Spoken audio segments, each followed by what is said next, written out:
Hello and welcome back to this section.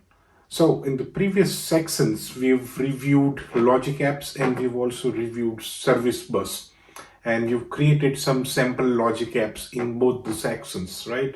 So we've already covered two of the most important components in Azure integration stack. I hope you're following it through, and I hope you're understanding everything that we're doing right now. So in this new section, we are going to learn about Azure Functions and serverless offerings within Azure. Okay, so I hope you're excited about it because serverless is a key and very important term. And serverless is a kind of hype around the days, right? So you may have heard serverless a lot of time in a lot of places, right? So all of the cloud providers basically offer some or the other type of serverless offerings, right?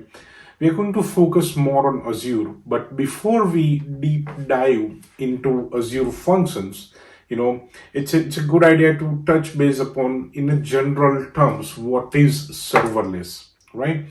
So serverless is something that allows you to run your business logic without worrying about provisioning or managing your infrastructure, right?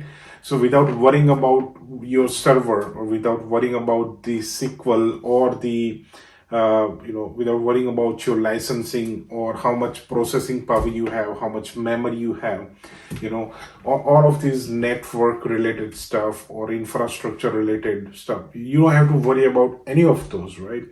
You have to just focus on building the business logic, and you can just run that somewhere. There is definitely a server somewhere, right, behind the scenes, but you're not worried about what the server is about, right? And you don't care how much horses are behind that server, right? So that's serverless, right? So there is no server behind, right? So you can execute your business logic without provisioning or managing the infrastructure. That's serverless. And Azure Functions, along with logic apps, right? Azure Functions are a key offering in serverless computing from Azure, right? So while we are studying this in this section, we are focusing on Azure Functions. It's very critical that we also understand, in a general term, what is serverless, right? So as I said, right, you just focus on building the business logic and not worry about the infrastructure behind the scenes. So let's take an example, right? So let's assume you're working for a retail company, and in that retail company, you're given an assignment where you have to build an API, that would be called by multiple systems, and that API would check a particular item, whether it exists in that store or not, right? This is a very common scenario.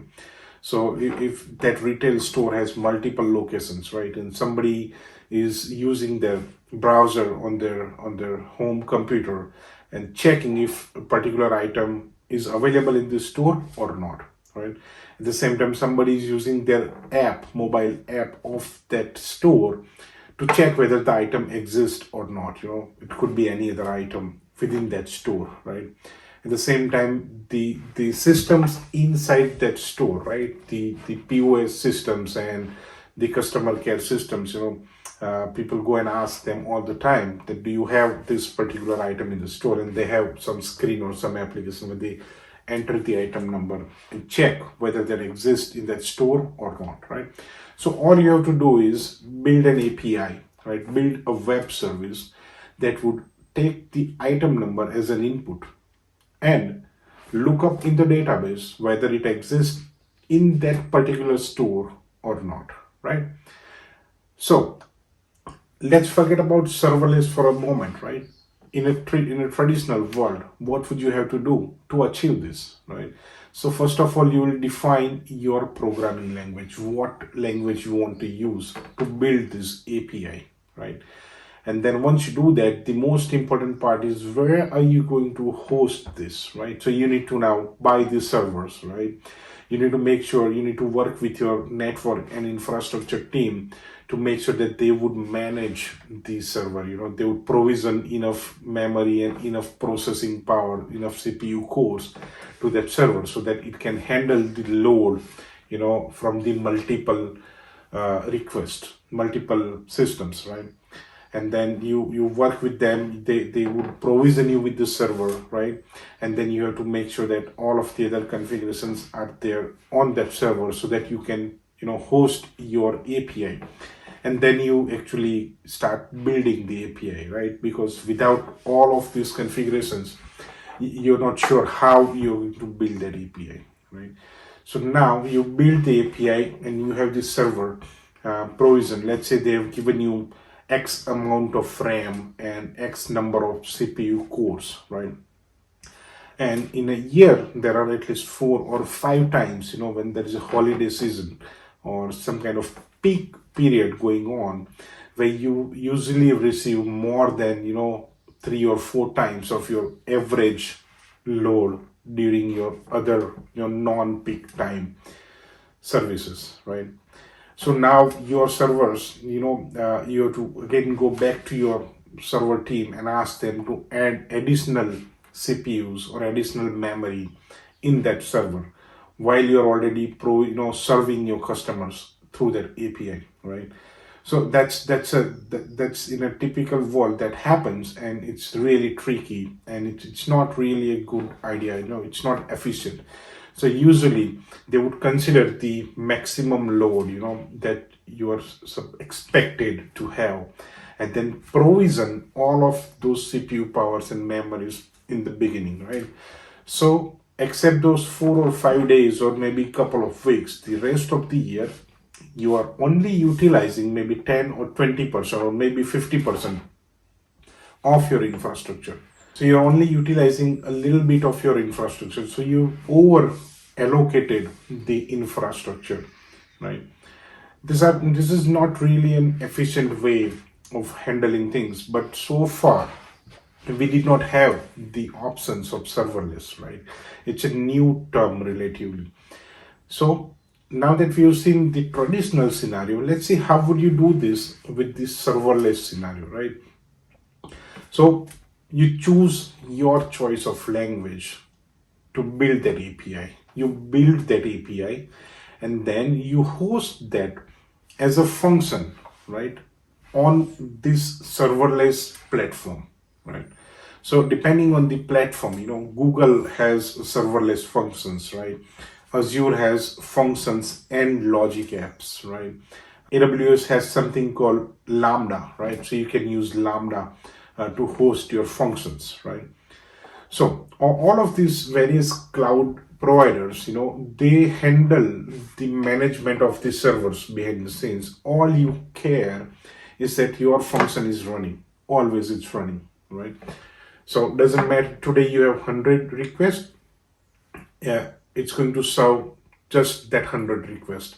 And tomorrow, if you receive 1 million requests, you don't have to worry about, overloading the server, because the cloud provider is going to provision the additional CPU powers, additional servers behind the scenes. So for you as a consumer or as a developer, you're hosting your function or your API in a serverless computing platform. You don't worry about any of those infrastructure needs, and it's always available, doesn't matter how much load you have, right? And the second most important part is that you only pay for what you use, right? So you're not hiring all of that, you're not provisioning the additional resources, you're just paying for whatever you use. The functions are usually charged, across all of the cloud providers per executions, right? And then there is some other charges if you're storing something, or if you're, if the functions run certain seconds or so, right? So some timings are also charged. But basically you don't pay for any of these servers, and that's when the serverless term is in the cloud computing quite a hot term, right? So I hope this serverless computing is making sense to you. And as I said earlier, Azure offers two serverless options, right? One is Logic App and second is Azure Functions. So Azure Functions is a very key component, and it's very important. We're going to make use of Azure Functions in the upcoming videos as well, right? So stay around, and in the next video, we'll see what are Azure Functions and why we should use Azure Functions. It's pretty much the same benefits of serverless, but then there are also some additional benefits of using Azure Functions, right? And we'll see how you can make use of Azure Functions. We'll see all of this in the next video. Thank you very much. See you in the next one.